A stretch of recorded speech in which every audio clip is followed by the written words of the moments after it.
Please நீ சொன்னா புரிஞ்சுக்கடி. டேய் குடு.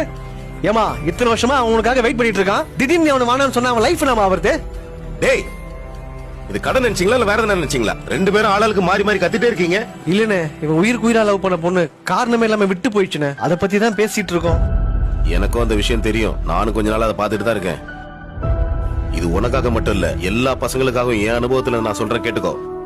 ஒரு பொண்ணு உன்னை வேண்டான்னு சொல்லி காரணமே இல்லாம விட்டுட்டு போறான்னா அதுக்கு ஒரே ஒரு காரணமா மட்டும்தான் இருக்கும். அவளுக்கு பிடிச்ச மாதிரி உன்னை விட பெட்டரா இன்னொரு பையன் கிடைச்சிருப்பான். அவ்வளவுதான்.